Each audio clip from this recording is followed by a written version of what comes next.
Indonesia, sebagai negara dengan sumber daya alam melimpah, baru-baru ini menerapkan kebijakan tegas yang berdampak besar pada negara-negara tetangga di ASEAN.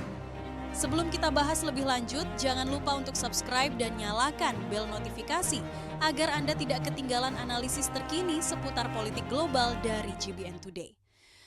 Ketergantungan ASEAN pada Indonesia. Indonesia sudah menjadi negara primadona di Asia Tenggara. Negeri Zamrud Khatulistiwa ini dikaruniai sumber daya alam yang melimpah, mulai dari cadangan biji timah, bauksit, hingga nikel yang terbesar di dunia. Belum lagi, Indonesia juga menjadi pemasok gas terbesar di Asia Tenggara dengan cadangan mencapai 2,8 ribu miliar meter kubik. Singapura dan Thailand sangat bergantung pada impor bahan bakar dari Indonesia. Bahkan, Filipina juga bergantung pada produk tembaga dari Indonesia.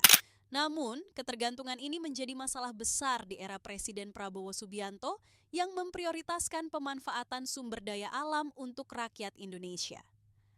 Dampak krisis energi di Singapura.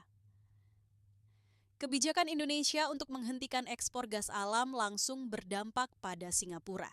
90% pasokan listrik di negeri Singa bersumber dari LNG Bumi Nusantara dan negara lain.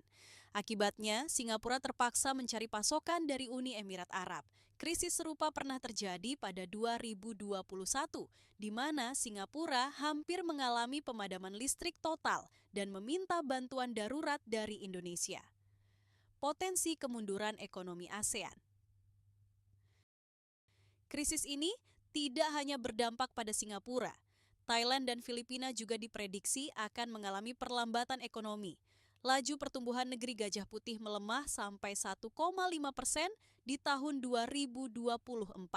Sementara itu, Filipina mencatat pertumbuhan ekonomi terendah dalam 12 tahun terakhir, hanya sebesar 5,2% pada kuartal terakhir 2024.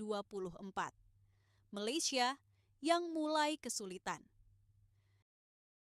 Malaysia juga terkena imbas kebijakan Indonesia. Negeri jiran dikabarkan sedang krisis beras dan butuh pasokan dari Indonesia.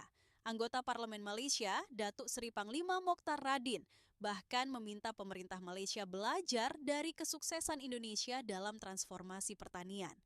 Presiden Indonesia pada suatu ketika mengarahkan Menteri Pertanian untuk membuat transformasi pertanian, dan mereka telah sukses mentransformasi dari atas sampai bawah, ujar Mokhtar.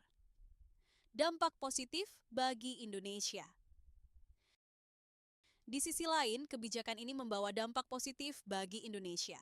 Menteri ESDM Bahlil Lahadalia menegaskan bahwa sumber daya alam harus dimanfaatkan untuk kesejahteraan rakyat.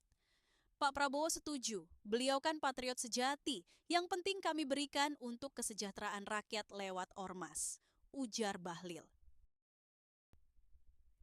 Kebijakan Indonesia ini memang menimbulkan gejolak di kawasan ASEAN, tetapi juga membuka peluang besar bagi Indonesia untuk menjadi lebih mandiri dan sejahtera.